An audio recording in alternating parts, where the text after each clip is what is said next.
Welcome back, everybody. I'm Chris. What a crazy year 2016 has been. We have seen so many hot button issues and crazy things in politics and just kind of an upside down world. One of the things I keep seeing and keep hearing is, I just don't understand. I want to understand. You want to understand? Forget everything you know. Forget it. Wipe the slate clean. Start from scratch. Really?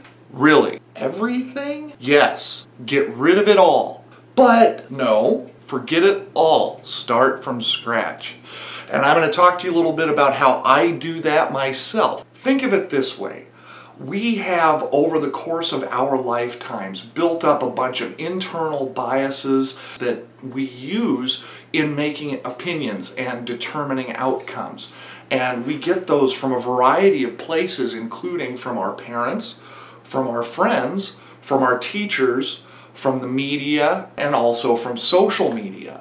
And we compile all of those things together into bricks, and we build walls inside our heads that tell us what to believe and certainly what not to believe. And it's that wall that keeps us from accepting new information. The first thing we have to do is to take a look at why that wall is there. The things that we know we're collecting from the people that we trust. Family. How many of us doesn't have a teacher that was a mentor to us at one time or another?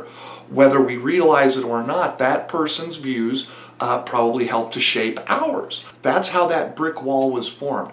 Those opinions that we received from our parents, from our friends. And that doesn't mean we agreed with them or disagreed with them. That just means those opinions went a long way into creating another brick that we put in to this wall. And that's that wall that separates us from being able to understand opposing viewpoints.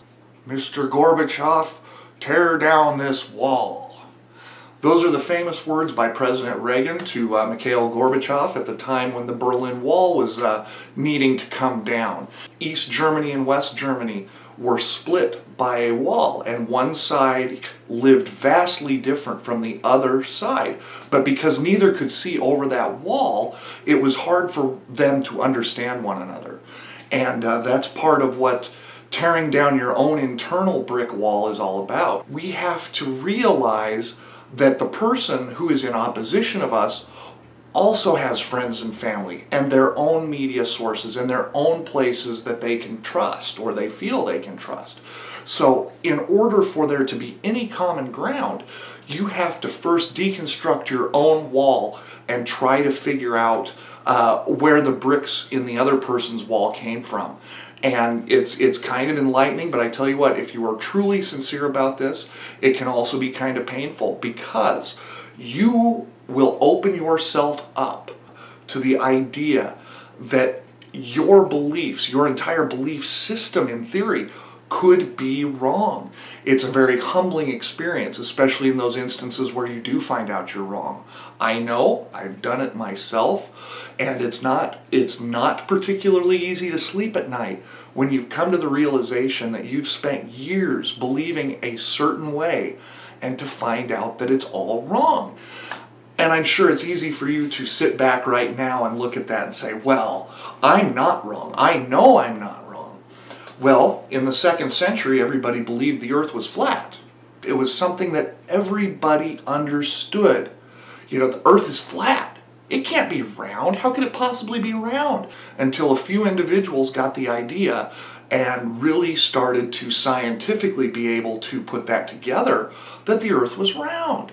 Well, that's a mind-blowing experience. If you spent your entire lifetime and the people who taught you that spent their entire lifetimes believing something different, and they end up being wrong, you are shaking an entire belief system. Well, the same happens with us individually.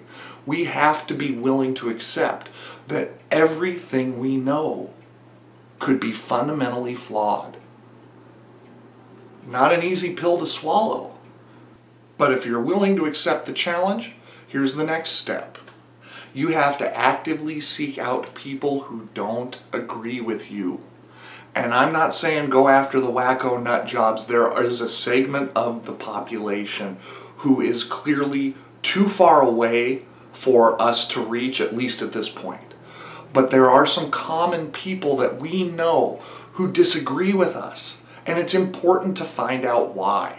I do this frequently where I talk to people with opposing viewpoints about why they disagree, where do they source their information, who else do they talk to about this. I have to do that to get down to the fundamental groundwork so that I have a basic understanding of where they're coming from. And you'll have to do the same thing. The next piece of the puzzle, again, not particularly enjoyable, at least not at the start. You have to watch news sources that you disagree with. You have to be willing to cross those borders. If you have an article that supports your argument and has some facts behind it and numerics, I guarantee you I can find an article that also debunks it with its own facts and figures. And it doesn't make either one wrong. It's all about context. But you can start to see how a larger picture emerges based on the sources that we view. And here's the real trick, and this should be fairly apparent to everybody looking at the results of our national election.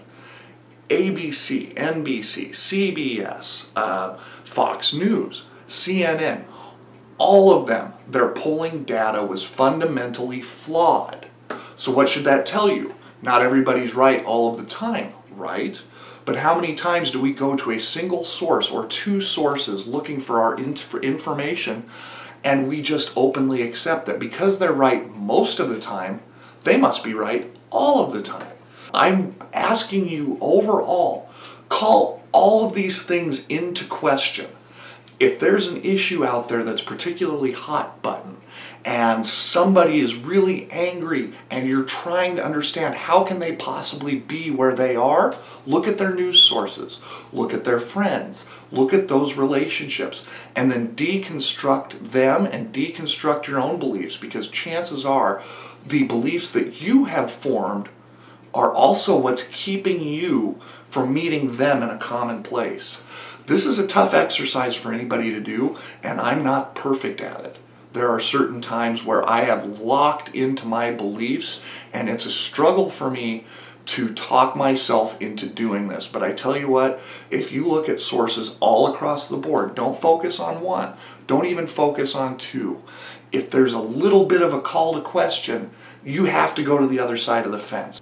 Once you have digested a multitude of facts and information and rebuilt your wall with stronger bricks, with honest-to-goodness facts from both sides and information from both sides, you'll find that you have a stronger base in not only your beliefs, but one that's easier to understand for the other person. Now, with that, I'm going to add that you also have to add a door to that wall. Because as much as we want to believe that we're right, even after the researching, even after the reading and the talking and the debating, after all those things, we could still be wrong. Think about that for a second. After all of that work, we could still be wrong. There could be a new piece of that puzzle that's released tomorrow or next week or next month that still calls everything into question. And we have to be open to accept that. We have to be willing to open that door to let that new information in so that we can digest it. Make yourself open to the possibility that even you could be wrong. Hope this helps, and we'll see you again soon. More interesting videos like this on my YouTube channel, and don't forget to check out my blog at the39project.com. It's the same but quieter.